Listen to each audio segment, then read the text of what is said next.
Right the balance chemical equation for the following reaction. तो इनके लिए हमें बैलेंस केमिकल रिएक्शन लिखनी है। तो पहली जो है रिएक्शन दी हुई है, कैल्शियम हाइड्रोक्साइड, ये रिएक्ट करता है और इसके साथ कार्बन डाइऑक्साइड के साथ। तो फर्स्ट क्वेश्चन जो है वो है calcium hydroxide CaOH whole twice, ये CO2 के साथ रिएक्ट करता है और बनाता है CaCO3 प्लस वाटर H2। तो अब इसको बैलेंस करेंगे, ठीक है। तो बैलेंस करेंगे, देखो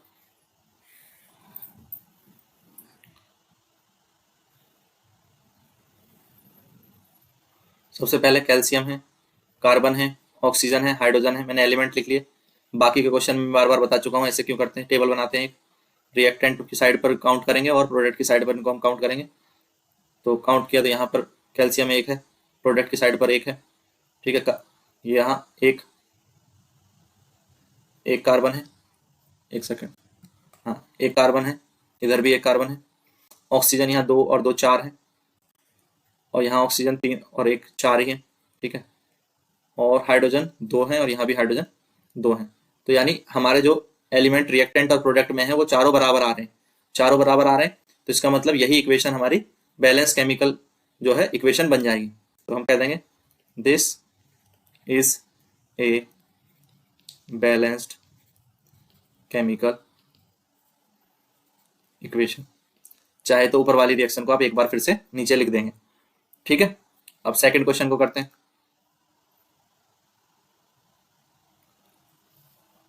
यहाँ देखो जिंक की रिएक्शन करनी है, जिंक Zn किसके साथ, सिल्वर नाइट्रेट के साथ, यानी AgNO, सॉरी एक सेकंड, AgNO3।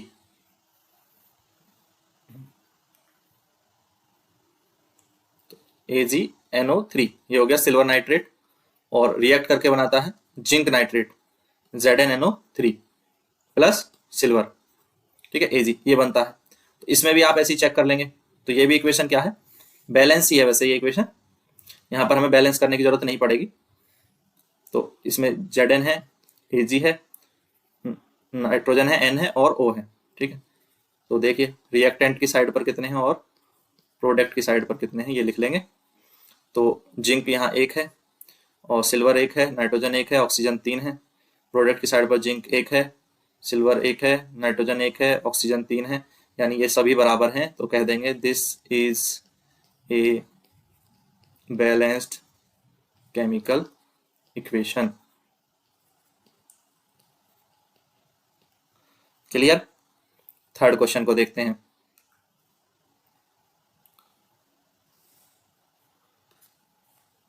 एल्युमिनियम और कॉपर क्लोराइड की रिएक्शन होती है, एल्युमिनियम क्लोराइड और कॉपर बनता है। अब मैं इनको आपको दिखाई देता हूँ यहाँ पर, समझो कि जब हम बेसिक रिएक्शन लिखेंगे तो क्या होगा थर्ड में, ठीक है। तो क्या होगा, aluminium plus copper chloride Cl2, ये बनाते हैं एल्युमिनियम क्लोराइड यानी AlCl3 प्लस कॉपर। तो यहाँ आप जब टेबल बनाएंगे तो आपको एक चीज देखने को मिलेगी कि एल्युमिनियम, कॉपर और क्लोरीन ये 3 एलिमेंट है। यहाँ रिएक्टेंट हो गया, यहाँ प्रोडक्ट हो गया। तो एल्युमिनियम यहाँ 1 है, यहाँ भी 1 है, कॉपर यहाँ 1 है, यहाँ 1 है, पर क्लोरीन यहाँ 2 है और प्रोडक्ट में 3 है। तो जब इसको बैलेंस करने के लिए आपको यहाँ कॉपर के साथ 3 की मल्टीप्लाई करनी पड़ेगी, और यहाँ कॉपर क्लोराइड के साथ और एल्युमिनियम क्लोराइड के साथ करनी पड़ेगी 2 की मल्टीप्लाई। तो क्लोरीन बैलेंस हो जाएगा, यानी 6 हो जाएंगे। बट जैसे ही आप ये करेंगे तो आपके यहाँ पर जो कॉपर है वो 3 हो गए, कहाँ पर, रिएक्टेंट की साइड पे, क्योंकि यहाँ पर कॉपर के साथ भी मल्टीप्लाई हो गई। तो अब इसको बैलेंस करने के लिए उधर कॉपर के साथ आपको 3 की गुणा करनी पड़ेगी, ठीक है। तो फिर कॉपर बैलेंस हो जाएगा।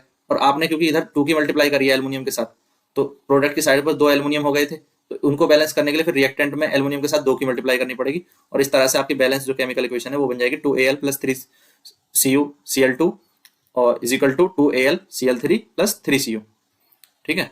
तो ये हमारी रिएक्शन जो है वो बन जाती है। इसको बैलेंस करना ही बहुत ईजी है, ठीक है। बैरियम क्लोराइड और पोटेशियम सल्फेट को ये भी बता देता हूँ, बहुत ईजी है ये इक्वेशन, आप खुद भी कर सकते हैं इसको।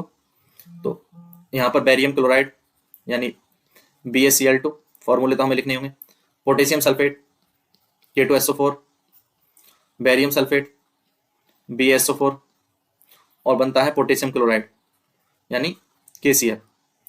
तो इसमें एक है Ba, एक है K, एक है S और एक है O, 4 एलिमेंट है। ठीक है, रिएक्टेंट की साइड पर और प्रोडक्ट की साइड पर देखेंगे तो यहाँ एक, यहाँ भी एक, इधर 2, यहाँ एक, सल्फर यहाँ एक, ऑक्सीजन यहाँ 4, ऑक्सीजन 4। तो ओनली जो है वो पोटेशियम वो रिएक्टेंट में 2 है और प्रोडक्ट में 1 है। तो अगर हम यहाँ प्रोडक्ट में 2 की मल्टीप्लाई कर दें यानी 2KCl के साथ 2 की मल्टीप्लाई कर दें तो हमारी इक्वेशन बैलेंस हो जाती है, जो कि ये बन जाती है।